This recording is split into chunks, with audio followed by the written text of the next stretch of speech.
అందరికీ నమస్కారం. తరుణి YouTube channel ప్రేక్షకులందరికీ మహిళా దినోత్సవ శుభాకాంక్షలు. నేను కొండపల్లి నీహారిని, తరుణి యూట్యూబ్ ఛానల్ ఎడిటర్ని. అయితే చాలా విషయాలు అందరికీ తెలిసిన విషయాలే ఉన్నాయి. మహిళా దినోత్సవం ఏంది, ఎందుకు జరుపుకుంటారు, ఎక్కడ ప్రారంభమైంది, అది మన వరకు ఎలా వచ్చింది అనే విషయాలు అందరికీ తెలుసు. అయినా కూడా ఒకసారి మళ్ళీ మనము పునశ్చరణ అంటారే, మళ్ళీ ఒక్కసారి గుర్తు చేసుకోవడం, అనుకోవడం ద్వారా ఏమవుతుందంటే మనలో ఎక్కడో మారుమూలన పడిపోయినటువంటి ఆ ఉత్తేజం అనేది మళ్ళీ శక్తివంతం అవుతుంది. అందు గురించని ఒక 4 మాటలు మీతో చెప్పాలనుకున్నాను. తరుణి యూట్యూబ్ ఛానల్ ఉద్దేశమే ఉమెన్ ఎంపవర్మెంట్ మీద బేస్ చేసుకొని పెట్టడం జరిగింది. కళాకారులు ఉన్నారు, విద్యావేత్తలు ఉన్నారు, వ్యాపారవేత్తలు ఉన్నారు. ఇటువంటి స్త్రీలు వేరే మిగతా అందరు స్త్రీలకు ఒక మంచి ఆశయాలను నేర్పిస్తారు అనేటువంటి వాళ్ళను గురించి మనం పరిచయం చేసుకుంటున్నాం. ఆశయాల అవసరము, ఆదర్శాల అవసరం మనుషులకి. సర్వ ప్రాణికోటిలో మహా ఉన్నతమైనటువంటి జీవితం మానవ జీవితం. మనకు చక్కగా కాళ్ళు చేతులు, ఆలోచించడానికి బుద్ధి, ఇవన్నీ ఉన్నటువంటి వాళ్ళం. మన భావ వ్యక్తీకరణ చేసే స్వేచ్ఛ, స్వాతంత్ర్యాలు, చక్కని మనకు గళం మాట్లాడే శక్తి, భావ వ్యక్తీకరణ శక్తి ఉన్నటువంటి వాళ్ళం. మన బుద్ధిని, మన హృదయాన్ని పంచుకునే అవకాశాలు ఉన్నటువంటి వాళ్ళం. కాబట్టి తోటి స్త్రీలకి అందరితోనూ మనకి ఎలా మన సంబంధ బాంధవ్యాలు ఉంటున్నాయి, అవి ఇతరులతో రేపటి సమాజం కోసం ఎలా ఉంటే బాగుంటుందనేది కూడా ఒకసారి చర్చించుకోవడం చాలా అవసరం. అందుకే ఎంతోమంది సంస్థలు కానీ, విద్యావేత్తలు కానీ, మేధావులు కానీ అందరూ చాలా ప్రయత్నాలు చేస్తున్నారు. అలాంటిదే చిరు ప్రయత్నం తరుణి ప్రయత్నం. స్త్రీలు తన స్వేచ్ఛ స్వాతంత్ర్యాల కోసం ఎప్పుడూ పోరాటాలు చేయాల్సి వస్తూనే ఉంది, ఎప్పుడు మాట్లాడాల్సి వస్తూనే ఉంది, తనని గురించి చెప్పుకోవాల్సి వస్తుంది, నన్ను గుర్తించండి అని. ఎందుకు ఇలాంటి దుస్థితిలో ఉండాలి? ఇంకా ఎందుకు ఉండాలి? ఈ భావాలు పోవాలి అంటే పురుషులు స్త్రీలు సమానమే, అందరూ కూడా ఒకటే. వాళ్ళు చేసే పనులను బట్టి, వాళ్ళు చేసే తెలివిని బట్టి వాళ్ళకు ఆయా స్థానాలు వస్తాయే కానీ జాతి వివక్ష చూపించడం ఏమిటి? స్త్రీ జాతి అనే దాన్ని వివక్ష చూపించడం చాలా అన్యాయం. కాబట్టి స్త్రీల అస్తిత్వాన్ని మీద ఇటువంటి ఒక ఉద్దేశపూర్వకమైనటువంటి దాడి జరుగుతూ ఉన్నదాన్ని ఖండించడానికే ఈ మహిళా దినోత్సవాలు జరుపుకోవాల్సి వస్తున్నది. ఇది ఇంకా ఎందుకు జరుపుకోవాల్సి వస్తుంది అంటే, ఎందుకేంటి, మనం జన్మించిన సందర్భంగా పుట్టినరోజు జరుపుకుంటున్నాం కదా, అలాగే స్త్రీలకు కోరకని నిర్దేశించినటువంటి ఆ స్త్రీల దినోత్సవం జరుపుకోవాల్సినటువంటి అవసరం ఉంది. అది ఉత్ప్రేరకం వంటిది అంతే. ఇందులో మన భాగస్వామ్యం ఎంత, స్త్రీల భాగస్వామ్యం కూడా ఎంత అనేది మనం ఆలోచించుకున్నప్పుడు పురుషులతో సమానంగా నడుస్తున్నాము, వాళ్ళలాగానే చదువుకున్నాము, వాళ్ళలాగానే పెద్దవాళ్ళమయ్యాము, ఎదిగాము, తెలివితేటలను ప్రదర్శిస్తున్నాము, అయినా మనల్ని ఎందుకు తక్కువ చేస్తున్నారనే ఒక వేదనలోంచి వచ్చేటువంటి ఉత్పన్నమైనటువంటివి ఇవన్నీ కూడా. మన భారతదేశంలోనే కాదు, మొత్తం ప్రపంచంలోనే స్త్రీల పరిస్థితి ఇంచుమించు ఒకే విధంగా ఉంది. వాళ్ళను ఆర్థికంగా, సామాజికంగా అణచివేస్తూ ఉంటారు, వాళ్ళ అస్తిత్వాన్ని గుర్తించరు. ఇటువంటి ఈ దారుణాలను చూసే విప్లవాలు లాంటివి ఇవన్నీ పుట్టుకొస్తూ ఉంటాయి. అయితే భారతదేశంలో స్త్రీలని మహాశక్తి సంపన్నురాలిగా, ఒక భగవత్ స్వరూపిణిగా కొలుస్తున్నటువంటిది కూడా మనం చూస్తున్నాము. కానీ ఇవన్నీ నిత్య జీవితంలో ప్రతి చోట కూడా ఆమె గౌరవ స్థానం అలాగే ఉందా అనేది ఒక చర్చనీయాంశం. దీని గురించే మేధావులందరూ కూడా గొంతు విప్పుతున్న అవసరాలు వస్తున్నాయి. స్త్రీ సాధికారత కోసము, ఉమెన్ ఎంపవర్మెంట్ కొరకు ఏం చేస్తున్నాము, ఏం చేయాలి, ప్రభుత్వాల బాధ్యత ఏమిటిది, సంస్థల బాధ్యత ఎలా ఉంటుంది అనే దానికంటే ముందు కుటుంబ పరంగా కుటుంబ బాధ్యతలు ఎలా ఉంటాయనేది కూడా మనం ఒకసారి చర్చించుకుందాం. మన దేశమే కాదు, దేశాలలో ఆనాడు ఆదిమానం నుంచి చూస్తే కూడా కుటుంబం అనే దానికే విలువ ఉన్నది. అది ఖచ్చితంగా ఒప్పుకోవాల్సినటువంటి విషయం. కుటుంబమే దేశానికి ఒక ప్రతిబింబం. దేశం అంటేనే కుటుంబాలన్నీ కలిస్తేనే దేశం. ఊళ్ళు కలిస్తే జిల్లాలు కలిస్తే స్టేట్స్, రాష్ట్రాలు కలిస్తే దేశం ఎలా ఏర్పడుతుందో, మనుషులు తల్లి, తండ్రి, కొడుకు, కూతురు ఇటువంటి మనుషులందరూ కలిస్తేనే, ఆ కుటుంబంలో వ్యక్తులు కలిస్తేనే ఈ దేశానికి ఒక వెన్నెముక వంటి కుటుంబ వ్యవస్థ మనది. భారతదేశ కుటుంబ వ్యవస్థ పైకి ప్రపంచ దేశాలన్నీ ఆసక్తిగా చూస్తూ ఉంటాయి. అటువంటి దేశ చరిత్ర ఉన్నటువంటి మనము ఎలా కాపాడుకుంటున్నాము మన వ్యవస్థ నిర్వీర్యం కాకుండా ఉండడానికి అనేది ఆలోచించడం కొరకే ఇటువంటివన్నీ ఇప్పుడు చర్చల్లోకి రావడం. స్త్రీలని ఎక్కడ గౌరవిస్తున్నారా, గౌరవించడం లేదా, ఆమె ఆత్మాభిమానం మీద దెబ్బ కొట్టేలాగా ప్రయత్నిస్తున్నారా, అది గమనించాలి. ఇది చాలా మెళకువ కావాలి. బాగా గుర్తిస్తున్నట్టే నటిస్తారు, ఉంటారు, చాలా వినమ్రంగా ఉన్నట్టే ఉంటారు. స్త్రీలని చాలా అవమానపరుస్తూ ఉంటారు. అటువంటి వాళ్ళని పసిగట్టాలి. వాళ్ళ నుంచి దూరంగానైనా ఉండాలి, వాళ్ళకు ధీటుగా జవాబు చెప్పగలిగే స్థైర్యాన్ని కలిగి ఉండాలి. ఇవి స్త్రీలు నేర్చుకోవాల్సినటువంటివి. ఇప్పుడు దేశం కోసము, సమాజం కోసము, కుటుంబం కోసం 3 విధాలుగా స్త్రీలు శ్రమపడాల్సినటువంటి అవసరం ఉంది. పడుతున్నాము. స్త్రీల శ్రమశక్తికి అసలు గుర్తింపు చాలా తక్కువ. పురుషులతో సమానంగా స్త్రీలు ఉద్యోగాలు చేసినా, పనులు చేసినా, వేతనాలు, మూల్యాలు, చెల్లింపుల దగ్గర నుంచి వాళ్ళని గుర్తించే స్థాయి, వాళ్ళ గౌరవించే స్థాయి దగ్గర ప్రతి దాంట్లో వివక్ష చూపిస్తూనే ఉన్నారు. అసలే ఇళ్లలో పితృస్వామ్య వ్యవస్థ. మన భారతదేశంలో ప్రముఖంగా చెప్పాలంటే పితృస్వామ్య వ్యవస్థనే రాజ్యం ఏలుతున్నటువంటిది చూస్తున్నాం మనం. అయితే మగవాళ్ళందరూ చెడ్డవాళ్ళ? మన ద్వేషమంతా, మన కోపమంతా మగవాళ్ళ మీద ప్రకటన? మనం ఏమైనా యుద్ధం చేస్తున్నామా పురుష జాతి మీద? కాదు, పురుష జాతి మీద యుద్ధం కాదు ఇది. ఏ పురుషులైతే స్త్రీలను అణచివేయాలని చూస్తున్నారో, వాళ్ళ అస్తిత్వాన్ని కాలరాయాలని చూస్తున్నారో వాళ్ళ మీద అలా చెయ్యొద్దు అని గొంతెత్తి చెప్తున్నటువంటి సందర్భాలు ఇవి. అంతే. దీంట్లోనే స్త్రీ శ్రమశక్తికి ఎంత విలువ ఇస్తున్నారు. మరి చదువుకొని ఉద్యోగాలు చేస్తున్నటువంటి వాళ్ళు, రకరకాల రంగాలలో రాణిస్తున్నటువంటి వాళ్ళు ఉన్నారు. అటు డాక్టర్స్గా, ఇటు ఉపాధ్యాయులుగా, ఇటు ప్రొఫెసర్స్గా, అన్ని రంగాలలో, పోలీస్ ఆఫీసర్స్గా, కలెక్టర్స్గా, అలా పెద్ద పెద్ద స్థాయిలలో ఉద్యోగాలు చేస్తున్నటువంటి వాళ్ళు, తర్వాత ఐటీ రంగంలో కానీ, మిగతా ఏ వ్యాపార సంస్థల్లో ఉద్యోగాల్లో కానీ స్త్రీలు చాలా చేస్తున్నారు. కానీ ఇళ్లల్లో ఉండి చేసే వాళ్ళకి ఇంత గుర్తింపు ఉందా లేదా అంటే, డబ్బుతో కొలమానమా? డబ్బిస్తే అంటే ఉద్యోగం అంటే ఇప్పుడు బయట చేస్తున్నటువంటి ఉద్యోగాలకు వేతనం ఇచ్చినట్టే స్త్రీలకు ఇళ్లలో చేస్తే కూడా వేతనాలు ఇవ్వాలా అనే ప్రశ్నలు కూడా వేస్తున్నారు. వేతనాలు అడగడం లేదు ఎవరిక్కడ. గౌరవాన్ని అడుగుతున్నారు, ప్రేమను అడుగుతున్నారు, గుర్తింపును అడుగుతున్నారు. ఇంకా అడగడం ఏంటి, ఇంకా మీరు ఇవ్వడం ఏంటి అనేది ఒక్కసారి స్ఫురించుకుంటే, ఇప్పుడు ఒక ఇంట్లో తల్లి, తండ్రి, భార్య, భర్త, వాళ్ళకి సంతానం అమ్మాయి, అబ్బాయి, లేదా 2 అమ్మాయిలు లేదా 2 అబ్బాయిలు, 3 అమ్మాయిలు. వాళ్ళ సంతానంలో అమ్మాయిని కన్న బిడ్డగా ఎంతో ప్రేమగా పెంచుకుంటాడు ఆ కన్న తండ్రి ఇద్దరు ఎంతో ఇట్లా తాళ మీద పెట్టుకొని పెంచుకుంటారు. పెంచుకున్న తర్వాత పెళ్లి చేసుకొని ఇంకొక వ్యక్తితో వెళ్ళిపోయిన తర్వాత నువ్వు పంచినటువంటి ప్రేమని అక్కడ పొందుతున్నదా? నీ దగ్గర పెరిగినప్పుడు ఉన్నటువంటి ప్రేమ, గౌరవము, ఆదరణ అక్కడ కూడా పొందుతున్నదా లేదా అనే ప్రశ్న మనం వేసుకోవాలి. వేసుకునేప్పుడు మనం ఎలా చూసాము మన ఇంటి వాళ్ళని, ఇప్పుడు ఎలా చూస్తున్నాము అనేది తప్పకుండా నీ ప్రశ్న నీకే వెనకకి వచ్చి తాకుతుంది.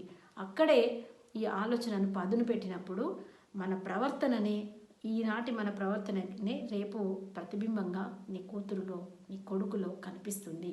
ఈ విషయాన్ని ఎప్పటికీ మర్చిపోవద్దు. ఇప్పుడు ఆడవాళ్ళకి ఇండ్లలో ఆమెకి స్థానం ఇచ్చినట్టే ఇస్తూ ఆమెకు తెలియకుండానే లాగేసుకుంటూ ఉంటారు. ఆమె శక్తి సంపన్న అంతా కూడా ఆమె ఆలోచనలని, ఆమె యుక్తిని కాజేస్తూ ఉంటారు. ఎట్లా అంటే, అసలు ఒక వరకట్నం అనుకుందాము. అబ్బాయికి అమ్మాయికి పెళ్లి జరుగుతున్నప్పుడు వరకట్న సమస్య, లేదా ఆర్భాటాలుగా పెళ్లి చేసే సమస్య అలాంటివి వచ్చినాయి అనుకోండి. లేదా పాఠశాలల్లో, కళాశాలలో ఫీజులు కట్టే విషయం వచ్చినా, లేదా అనారోగ్యం పాలైనప్పుడు వాళ్లకు ఖర్చులు పెట్టి ట్రీట్మెంట్ చేయించే సందర్భంలోనైనా, అప్పుడు ఈ డబ్బుల విషయం అనేది చాలా పెద్ద ఆర్థిక వ్యవస్థ. ప్రపంచాన్ని నడుపుతున్నది మానవ సంబంధాలన్నీ ఆర్థిక సంబంధాలు అయినాయని చెప్పి మనకు పెద్దల మాట. ఈ ఆర్థిక సంబంధాలు అయినవి అన్న దాన్ని ఒప్పుకుంటూ మనలో జీర్ణించుకుంటూనే మనం బ్రతుకుతున్నాం. కానీ అందరూ అలా ఉండరు. అన్ని కుటుంబాలలో అలా జరగదు. చాలామంది విలువలను పాటిస్తూ ఉంటారు, విలువలను రక్షించుకుంటూ ఉంటారు, విలువలకు విలువ ఇస్తూ ఉంటారు. అలాంటి వాళ్ళు ఉన్నారు. అయితే ఏ తండ్రి అయితే కూతుర్ని అంత ప్రేమగా పెంచుకున్నాడో ఆ తర్వాత ఆ అమ్మాయికి పెళ్ళై వేరే చోటికి వెళ్ళినప్పుడు లేదా ఉద్యోగరీత్యా వేరే చోటికి వెళ్ళినప్పుడు అక్కడ ఆ అధికారంలో ఉన్నటువంటి ఆ భర్త స్థానంలో ఉన్నటువంటి ఆ వ్యక్తి సరి అయినటువంటి అంటే విలువని ఇస్తున్నాడా లేదా అనే ప్రశ్న మనం వేసుకోవాలి కదా. అప్పుడు తండ్రిగా నువ్వు కూతుర్ని ఇవాళ ప్రేమగా చూస్తున్నావు, కానీ నీ తల్లిని ఎలా చూసావు, నీ భార్యని ఎలా చూసావు, నీ తోటి ఉద్యోగస్తురాన్ని ఎలా చూసావు, ఏం మాట్లాడావు అనేది చిన్ననాటి నుంచే పిల్లలు అబ్జర్వ్ చేస్తారు కదా, గ్రహిస్తారు కదా. ఇవన్నీ వాళ్ళు నేర్చుకుంటారు, కొడుకైనా కూతురైనా. మా నాన్న ఇలా ఉన్నాడు, మా అమ్మ ఇలా మాట్లాడుతుంది, పక్క వ్యక్తుల గురించి మా అమ్మ ఇట్లాంటి కామెంట్ చేస్తుంది అంటే నేను కూడా చేయొచ్చు అని వాళ్ళకు అది జీర్ణించుకుపోతుంది అనమాట. అవి నేర్చుకుంటారు వాళ్ళు, వీటితోటే పెరిగారు వాళ్ళు. కాబట్టి ఇంకెన్ని తరాలు కావాలో, కాస్త సభ్య సమాజం రావాలంటే, సమసమాజం రావాలంటే, సౌభ్రాతృత్వం వెళ్ళి విరియాలంటే ఇంకెన్ని తరాలు మారాలో. కొంత మార్పు అయితే వచ్చింది, ఇంకా రావాల్సినటువంటి అవసరం ఉంది. అయితే మరి స్త్రీలుగా మన బాధ్యత ఏంటి అని అనుకున్నప్పుడు తప్పకుండా తోటి స్త్రీని గౌరవించాలి. మన ఆత్మాభిమానాన్ని రక్షించుకుంటూ మన అస్తిత్వాన్ని కాపాడుకుంటూనే తోటి స్త్రీకి కూడా విలువ ఇవ్వాలి అనేది వచ్చినప్పుడు తప్పకుండా మార్పు అనేది వస్తుంది. ఇక్కడ ముఖ్యంగా కూతుర్ని పెంచేటప్పుడు, కొడుకుని పెంచేటప్పుడు విడివిడిగా పెంపకాలు అనేవి చూస్తూ ఉంటాం. కన్న బిడ్డని, అబ్బాయిని అయితే ఒక రకంగా, అమ్మాయిని అయితే ఒక రకంగా, పనులు చెప్పే విషయంలో కానీ, ఆంక్షలు పెట్టే విషయంలో కానీ, విచ్చలవిడిగా అబ్బాయిని వదిలేసినప్పుడు కానీ చాలా తేడాలు కనిపిస్తూ ఉంటాయి. అబ్బాయి విషయంలోకి వచ్చేసరికి కొడుకును కాస్త స్వేచ్ఛగా వదిలేస్తుంటారు, అమ్మాయిలను స్వేచ్ఛగా వదలరు. ఎందుకు అంటే సరే ఆమెకు సేఫ్టీ పర్పస్ అని, అంటే లోకమంతా మంచిది ఉండాలని లేదు కదా. మనం మంచి వాళ్ళమే ఉంటాం, మన చుట్టుపక్కల వాళ్ళే మంచిగానే ఉన్నా కూడా బయటి ప్రపంచంలో కాలు పెట్టినప్పుడు ఎవరి కన్ను ఎలాంటిదో, ఏ దుర్మార్గుడు ఎలాంటివాడో చట్టాల తర్వాత ఏవో చేస్తాయి, కానీ ముందైతే అన్యాయాలు నష్టాలు జరిగేది మన పిల్లల కన్నా భయంతో వీడుకొని ఆంక్షలు పెడతారు. కానీ ప్రతి విషయంలో కూడా ఇలాంటి జోక్యం చేసుకోవడం వలన ఆ అమ్మాయి మానసికంగా ధైర్యాన్ని కోల్పోతుంది, దానివల్ల చైతన్యవంతంగా ఆలోచించలేదు. ఈ పరిణామాలు రాకుండా చూడాల్సింది కన్న తల్లి బాధ్యత. నేను ఎక్కువ శాతం ఏమంటానంటే ఆడవాళ్ళు మహారాణులనే అంటాను. ఈ కుటుంబ పరిపాలన వ్యవస్థలో స్త్రీలు చాలా ఉన్నతంగా ఉండాలి అని కోరుకునేటువంటి దాన్ని నేను. మనము ప్రయత్నపూర్వకంగా మనుషుని మార్చుకోవాలి. భర్తకు చెప్పేప్పుడు, నీతిని చెప్పేప్పుడు నీవేం నీతిలో ఉన్నావు, నువ్వు అత్తగాని ఎలా చూస్తున్నావు, నీ తోటి స్త్రీని ఎలా చూస్తున్నావు అనేది దాని దగ్గర నుంచే కదా నువ్వు నీ భర్తకు చెప్పగలిగేది, నీ కొడుకుకు చెప్పగలిగేది అని నేను స్త్రీని ప్రశ్నిస్తుంటాను. అందుకే మన ఆలోచనలో కొంచెం ఓపిక, కొంచెం తాత్విక దృష్టి, కొంచెము సామాజిక దృష్టి, కొంచెం మానవీయ దృష్టి కనుక మనలో ఉంటే తప్పకుండా మనని ఎదుటివాడు గౌరవిస్తాడు. ఈ సమాజం నీకేం చేసింది కాదు, నువ్వు సమాజానికి ఏం చేస్తావనే ప్రశ్న కూడా వేసుకున్నప్పుడు అక్కడ స్త్రీలకు కూడా మనకి కూడా భాగస్వామ్యం ఉంటుంది కదా. ఇప్పుడు మనం హక్కులను అడిగినప్పుడు బాధ్యతలు కూడా ఉంటాయి. హక్కులను బాధ్యతలను రెండిటినీ సమానంగా మన భుజస్కంధాల మీద పెట్టుకున్నప్పుడు మన ఈ జీవనయానం, ఈ బండి, ఈ ప్రయాణం చక్కగా సాగుతుందని నేను చాలా దృఢంగా విశ్వసిస్తాను. వీటికి ప్రధానంగా ప్రపంచ జ్ఞానం తెలుసుకోకపోవడం లోటు. బాగా చదవాలి, కథలు చదవడము, నవలలు చదవడము, లేదా వివిధ రకాల శాస్త్ర సాంకేతిక పుస్తకాలను చదవడము, మనుషుల్ని చదవడం, సమాజాన్ని చదవడం, ఇవి నేర్చుకున్నప్పుడు తప్పకుండా మనం జ్ఞానవంతులం అవుతాం. దాన్ని బట్టి వచ్చినటువంటి సమస్యలోంచి బయటపడడానికి మనం ఏం చేస్తే బయటపడతామని మనకే తెలుస్తుంది. ఒక ప్రమాదంలోంచి ఎట్లా బయటపడగలము అని తెలుస్తుంది. దీనికి ఈ శారీరక హింస అనేది చాలా భయంకరంగా ఉంటుంది. మానసిక హింస ఒక భయంకరమైనది అయితే శారీరక హింస ఒక భయంకరమైనది.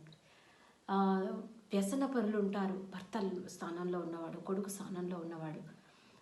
ఆ వ్యసనం లోలులయ్యి బాగా తాగి హింసించేవాడని మనం చూస్తూ ఉంటాం. వాళ్ళకి చాలా కష్టం ఎదుర్కోవడం. శారీరకంగా దారుఢ్యత ఉండకపోవడము, ఎదుర్కోలేదు. అంటే అతను కొడితే నువ్వు కొట్టాలా, నేను కొడితే అతను కొట్టాలా, అది కాదు అక్కడ. కొట్టుకోవడము, శారీరక హింసనే ఇక్కడ పరిష్కార మార్గం కాదు. ఇవన్నీ రాకుండా ఉండడానికి ముందే ఇంటిని ఒక మంచి ఒక పూదోటలాగా మనం చేస్తే, ఒక పూదోటకు ఒక ఏమీ లేని ఎడారికి తేడా లేదు, మనకు ఉల్లాసంగా ఉంటుంది కదా. అటువంటిది మన జీవితం కూడా. అంటే ఎప్పుడు కూడా దుఃఖమయం లేకుండా మంచి ఆలోచనలు, మంచి మాటలు, పరిశుభ్రంగా ఇల్లు నుంచుకోవడము, భార్యాభర్త కలిసి చేసుకున్నప్పుడు ఇవన్నీ సాధ్యమవుతాయి. ఇంట్లో శుభ్రంగా ఉంచుకోవడము, చక్కని వంటలు చేసుకొని తినడము, పిల్లలతోటి మంచి భాష, మంచి మాట్లాడడము, గౌరవిస్తూ ఉండడము. ఒకళ్ళొకళ్ళకు భర్త కనుక భార్యకు గౌరవం ఇస్తే తప్పకుండా పిల్లలు గౌరవిస్తారు. ఆ ఇంట్లో గొడవలే ఉండవు. ఇది చాలా చిన్న విషయం. దీన్ని పట్టించుకోకుండా, దీన్ని ఇగ్నోర్ చేసి ఆధిపత్యంతో ఏదో మాట్లాడతారు. మీరు ఏది మాట్లాడినా పిల్లలు వింటారు, వాళ్ళు ఒక చెవి ఇటు వేస్తారు, వాళ్ళ కన్ను మన మీద ఉంటుంది అనే చిన్న స్పృహను కోల్పోతారు పురుషులు కోల్పోతారు, స్త్రీలు కూడా. భర్తను అవమానపరిస్తే తల్లిని కొడుకు ఎలా గౌరవిస్తాడు, కూతురు ఎలా గౌరవిస్తుంది, నువ్వు నాన్నను అలా మాట్లాడావు అని చెప్పి వాళ్ళు అంటారు కదా. కాబట్టి ఈ ఇద్దరు కూడా సమాన స్కందులు అని అన్న భావన ఎప్పుడైతే ఏర్పడుతుందో, ఇద్దరు కలిసిమెలిసి చేసుకోవడం, పనులు చేసుకోవడము, సమస్యలను తీర్చుకోవడము, అభివృద్ధి కోసం పాటుపడము, కుటుంబం అభివృద్ధి చెందితే ఆటోమేటిక్గా సమాజం అభివృద్ధి చెందుతుంది, ఆటోమేటిక్గా దేశం అభివృద్ధి చెందుతుంది. సో ఇవంతా బేస్. ఇదంతా ఈ ఒక ఇంటికి ఒక మేడను కట్టేటప్పుడు పునాదులు ఎలా గట్టిగా ఉంటే ఆ మేడ గట్టిగా ఉంటుందో అటువంటిదే ఈ సమాజంలో మన స్థానం అనేది.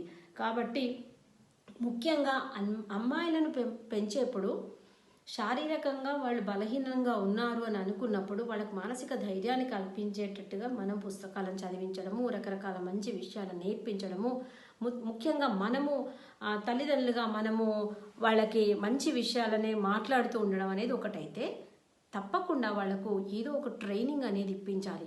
బయట ప్రపంచంలో కాలు పెడితే ఏదైనా దౌర్జన్యం ఎవరైనా చేస్తే ఎదుర్కొనే శక్తియుక్తులను ఆ అమ్మాయిలకు నేర్పించాలి. ఈ కాలం అలా ఉంది కాబట్టి అది కూడా చాలా అవసరం. ఇప్పుడు వస్తున్నటువంటి ఆధునిక వసతులు ఏవైతే ఉన్నాయో అవి కొన్ని మేలు చేసి, ఇప్పుడు ఉదాహరణకు మనకు మొబైల్ ఉంది, ఫోన్ లేకుండా బ్రతకలేనటువంటి పరిస్థితులు ఉన్నాయి ఇప్పుడు. దాంట్లో చాలా లాభాలు ఉన్నాయి, చాలా నష్టాలు కూడా ఉన్నాయి. ఆ లాభాలు ఏంటివో వాళ్ళకి చెప్పాలి, నష్టాలు ఏంటో వాళ్ళకి చెప్పాలి. అప్పుడే వాళ్ళు అర్థం చేసుకుంటారు, దాన్ని సరైన రీతిలో వినియోగించుకుంటారు. అట్లని అది వాడకుండా ఉండొద్దని కాదు. టీవీ ఉంది, ఇప్పుడు దూరదర్శన్ పెట్టినప్పుడు మొట్టమొదటి టీవీ వచ్చినప్పుడు ఎంత విజ్ఞానదాయకంగా, ఎంతో ఇష్టంగా మేము అందరం చూసాం.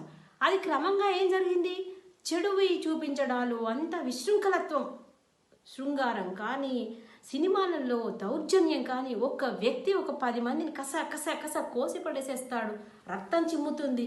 ఇది నిజంగా చూస్తున్నాడా వాడు బయట ప్రపంచంలో? అది లేని దాన్ని ఎందుకు అది పదే చూపిస్తున్నాము? దీన్ని ఎక్కడ ఖండించరు ఎవరు, దీనికి ఎక్కడ నియంత్రణ లేదు. ఇటువంటివన్నీ కూడా ఆ పిల్లల పైన ప్రభావం పడుతున్నాయి. కాబట్టి వాటి నుంచి కొంచెం సాత్విక భావాన్ని పిల్లల లోపల కలిగించాలి. పిల్లలు వాటి పాలనే రేపటి పౌరులు కాబట్టి ఈ సౌమ్యమైనటువంటి విధానాన్ని జీవితంలో నేర్పించాలి. కాబట్టి తల్లులుగా, అక్కలుగా, టీచర్స్గా ఈ సమాజంలో ఒక ఉన్నతమైనటువంటి భావాలు కలిగిన స్త్రీలుగా మన మీద ఒక తప్పకుండా బాధ్యత అనేది ఉంది. కాబట్టే నాకు తరుణి ప్రేక్షకులతో ఈ 4 మాటలు పంచుకోవాలని ఎప్పుడు తపన పడుతుంది. చాలా విషయాలు ఉన్నాయి చెప్పాలనుకుంటే. అయితే ఇందులో భయపడాల్సిందేం లేదు, ఆందోళన చెందాల్సిందేం లేదు. మొత్తం అంతా ఏమీ విస్ఫోటనాలు ఏం జరిగేది లేదు అక్కడ. కొంచెం ఉపాయంగా, కాస్త అపాయంలోంచి ఉపాయాన్ని గమనించినట్టుగా చేస్తే తప్పకుండా సత్ఫలితాలు మనకు కనిపిస్తాయి. అమ్మాయిలకి స్థైర్యాన్ని కలుగజేసేటువంటి విషయాలను చెప్పడము, అటువంటి పరిసరాలను ఏర్పరచడం. ఎంతోమంది పాపం అనాథలు, అన్యాయమైనటువంటి జీవితాలు గడుపుతున్నటువంటి వాళ్ళు ఉన్నారు. వాళ్ళని చూసి మనకున్నటువంటి ఇంత మంచి జీవితాన్ని మనం పాడు చేసుకోవద్దు, దీన్ని ఒక సఫలీకృతం చేసుకోవాలనేటువంటి ఆలోచన కనుక మనలో ఉంటే తప్పకుండా పిల్లలకి అలాగే నేర్పిస్తాము. తల్లిదండ్రులు ఇద్దరు కూడా సమస్కందులుగా ఏ ఇంట్లో అయితే ఉంటారో ఆ ఇల్లు చాలా బాగా ఉంటుంది. సంగీత సాహిత్యాల మేళవింపు లాంటిది ఈ కుటుంబ వ్యవస్థ అనేది.